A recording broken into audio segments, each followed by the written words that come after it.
If you're like most home bakers, you've probably been in this situation. You wake up nice and early, ready for a day of baking, get out your carefully curated sourdough starter, and spend all day mixing, folding, and shaping your dough, and so far, everything's going great. You throw your loaf in the oven and come back 20 minutes later, expecting to find your perfectly risen loaf. You remove the lid, and bam! It's still flat as a pancake. That lack of oven spring is one of the most frustrating things that can happen in sourdough baking, but it's definitely not an uncommon issue, and there's plenty of things you can do to fix it. So today, we're gonna talk about that.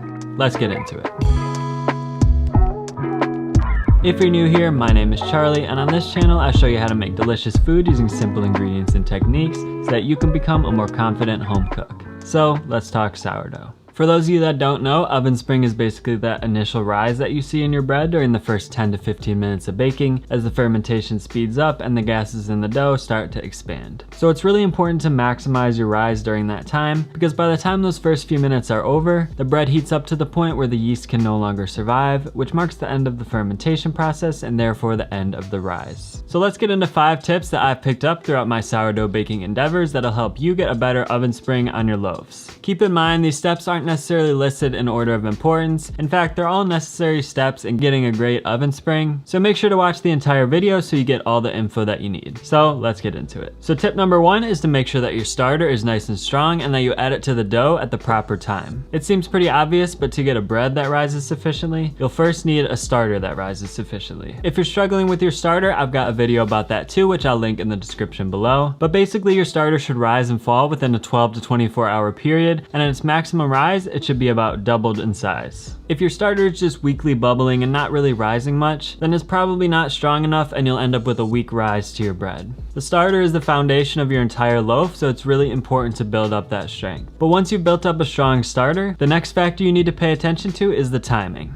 The best time to mix your starter into your dough is when it's achieved its maximum rise and is just starting to fall, because that's when the yeast activity is going to be at its maximum. So like I said, the starter should be at least doubled in size at that point, and it should also pass the float test, which indicates that it's nice and aerated. For me, this usually happens about 12 hours after I mix my levain, but your timing will depend on your particular environment and the feeding ratios that you're using. So now let's move on to tip number 2, which is the shaping. Proper shaping is crucial for developing tension on the dough's outer surface, which will help the loaf rise up rather than spreading out. So learning to shape a high hydration dough like sourdough does take a bit of practice, but there's a few things you can do to make it a little bit easier. The first is just making sure that you have a nice large work surface with plenty of space, and that you're using the proper technique, scraping the dough from the side as you rotate it 90 degrees and scrape it back toward yourself. And the next factor is proper use of flour. So you want to make sure that the top of the loaf is sufficiently floured, and you can also feel free to flour your hands and your bench scraper as necessary to make sure they don't stick, but you want to leave your actual work surface and the bottom of the loaf as unfloured as possible so that it can pick up traction as you scrape it along your surface. And then the last factor is to make sure not to overshape the dough. You may think that the tighter you shape the loaf, the better it's going to end up, but it is actually possible to shape it too tightly, which will cause the surface to tear. Here you can see a loaf that I totally overshaped right next to a well-shaped loaf, and it's easy to see that the overshaped loaf completely lost its structure. So really just a few good turns to develop some tension is all you need.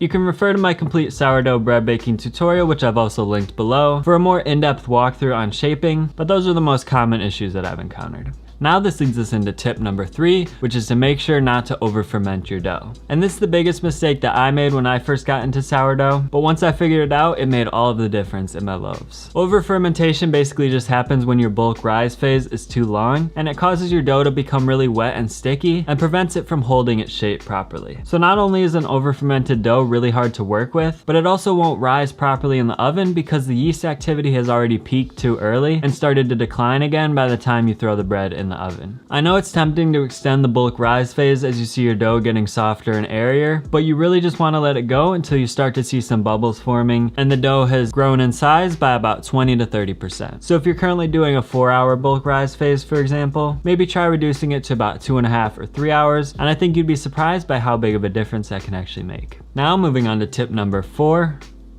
which is to score your loaves properly. A good score will allow the steam and other gases to escape through the top of the loaf, which will lead to a nice clean rise, and it'll also give your loaf a good ear, which is that little flap of dough that springs up as it bakes and gets nice and charred. If you don't score the loaf, the gases will just try to escape wherever they can, causing your loaf to burst in unexpected places, and sometimes causing big air bubbles to form inside of the loaf. So it's definitely not a step that you want to skip. Really, the main two things to consider when scoring are 1, to score the loaf deep enough, so I'd recommend about 1/2 inch to 1 inch deep, and then 2, to score at a slight angle rather than directly perpendicular to the loaf, and you want to score in one smooth, swift motion. So having a sharp razor definitely helps with this. As you get more advanced, you could try out some fancier scoring patterns, but really one single slash right down the middle will make all of the difference in allowing the gases to escape properly, leading to a better oven spring. Now finally, tip number 5 for achieving a perfect oven spring is to create steam in your oven during the first few minutes of baking. This steam helps the crust to remain soft for longer,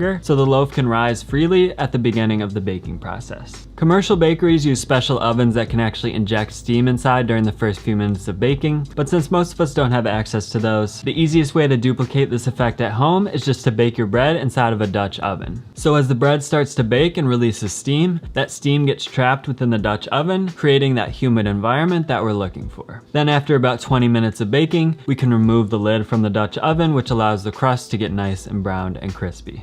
I'd recommend this Dutch oven combo cooker, which is pretty inexpensive, and the low sides make it easy to just drop the loaf in, score it, toss the lid on, and throw it in your oven. But if you don't have a Dutch oven, you could also just toss a baking tray filled with water onto the bottom rack of your oven, and then add some damp towels or lava rocks to slow the release of steam. Then after about 20 minutes, you can remove that tray from your oven to allow the crust to get nice and browned. So both methods work, but in my experience, the Dutch oven method does work quite a bit better, and it's a lot easier too.